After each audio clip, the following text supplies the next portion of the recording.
With the Razr Ultra 2025, Motorola set out to not only create the best flip phone ever, but arguably one of the best phones of 2025.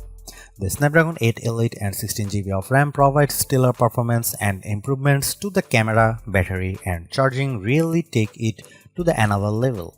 Moto AI could use a little tweaking, but it offers a fairly comprehensive suite of features in addition to Google AI or Gemini capabilities. That said, with all this power comes a high price tag, which may understandably turn some consumers away.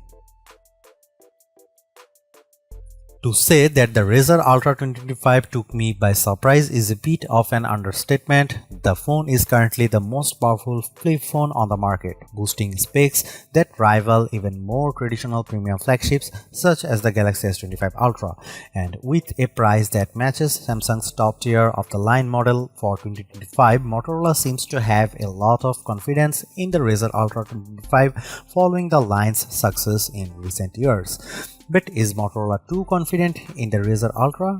Does the company have what it takes to charge Samsung level prices for a phone?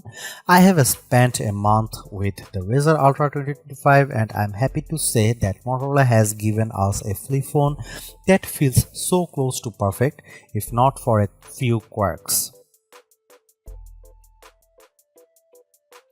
The Motorola Razr Ultra 2025 was announced on April 24 and pre-orders began on May 7, with open sale starting on May 15 in the United States.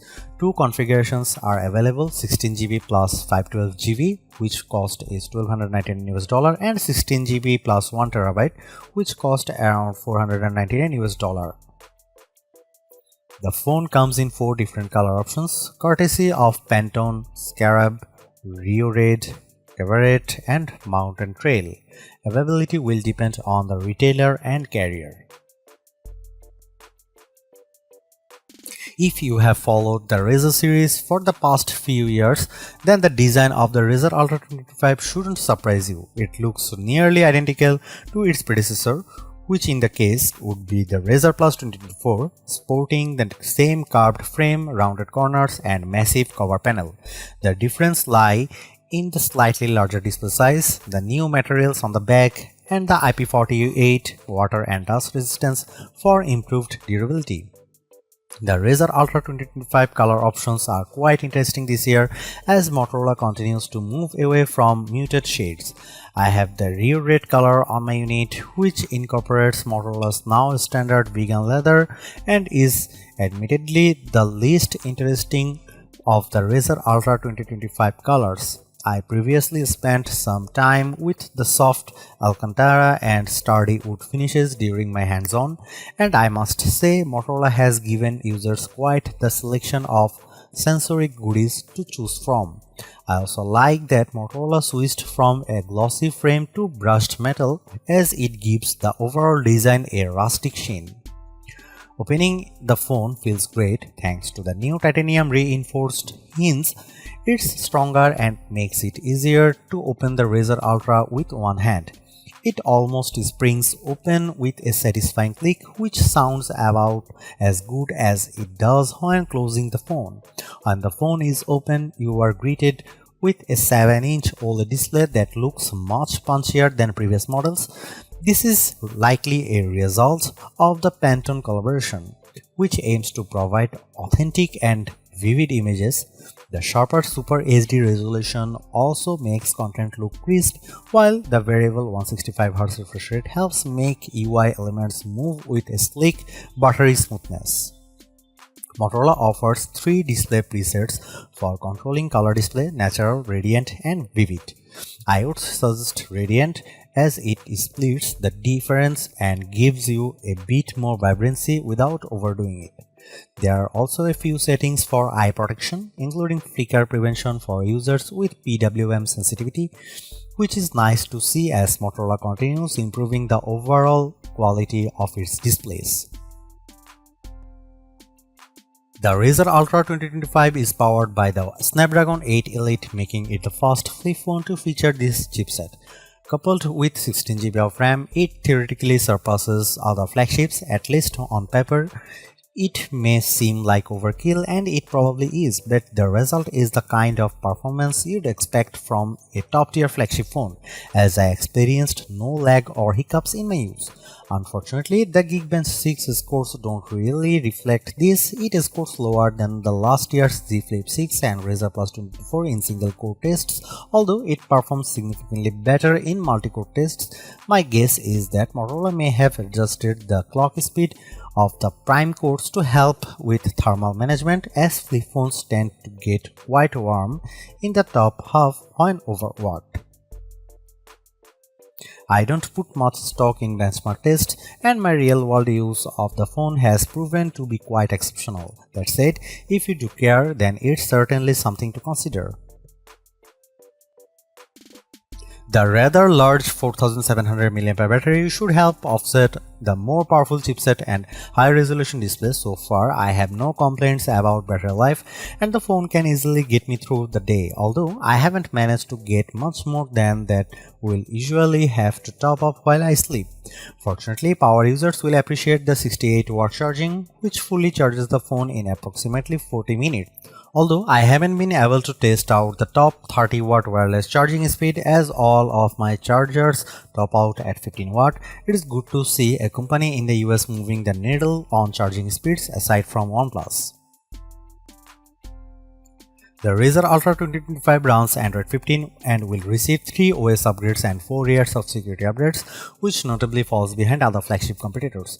The latest version of Hello UX isn't significantly different from Motorola's Android 14 software, although it incorporates several Motorola or Razr specific features throughout.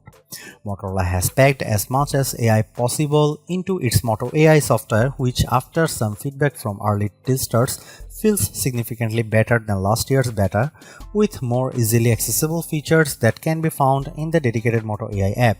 For example, notification summaries are available with the click of a button and are now actionable, and thanks to Perplexity integration, Moto AI will pull up contextual actions based on whatever on your screen when you trigger it, similar in a way to Gemini.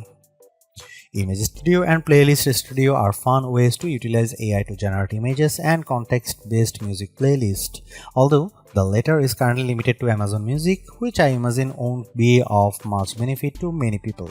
The Razr still features Gemini and some Google AI features to complement Moto AI, and unlike Galaxy AI, Moto AI isn't injected into every aspect of the OS, which some may find refreshing. That said, there are several ways to trigger it, including the new dedicated AI button and double tapping the back of the phone. One of the coolest features is Look and Talk, which triggers Moto AI by simply looking at the Razr while in tent or stand mode. You can immediately start talking to it and ask follow-up questions, although you'll have to wait until it's done speaking or press the mic icon to interrupt it. It's not as seamless as Gemini Live, which allows you to interrupt and mid-sentence, and I hope Motorola will enable this feature in future updates. Aside from Look and Talk, triggering Moto AI regularly doesn't immediately let you talk to it, which feels like a missed opportunity. You have to tap the mic icon, which adds an unnecessary extra step to the process. Moto AI also isn't as fast as Gemini when answering questions, which can be a little frustrating in an age when consumers expect immediate information. The AI key is also a missed opportunity, as it feels severely limited when compared to other implementations of AI buttons. Hopefully, Motorola will allow more customization here, because it could become a very useful hardware feature. Overall, I think Motorola's overall AI execution could use some work, while we can explore topics further with the Perplexity integration. I would like to see this type of visibility extended to other AI models that consumers are likely more familiar with, such as Copilot, Meta AI, or Gemini. Fortunately, if Moto AI isn't for you, it's easy enough to ignore it and stick to using Gemini, which is my go-to-go. Lo and behold, the Razr Ultra 2025 takes great photos from the primary sensor. Even at 2x zoom, the colors feel much punchier than I'm used to seeing from Motorola, which is likely a product of the Pantone collaboration. Dynamic range also feels improved during the day, with better handling of low light and nighttime images. The result is images that feel more Samsung in terms of color and saturation, while the added depth and definition remind me a bit of a Pixel. I wouldn't say image quality is anywhere near the impressive quality of the cameras on Oppo, OnePlus or Vivo phones, but so far I feel pretty confident that the Razr Ultra 25 can compete fairly comfortably among the best Android cameras. Here you can see some camera samples of Motorola Razr 2025 Ultra.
The Motorola Razr Ultra 2025 actually delivers. It's easily the most stylish phone out there, no matter your color or material wise.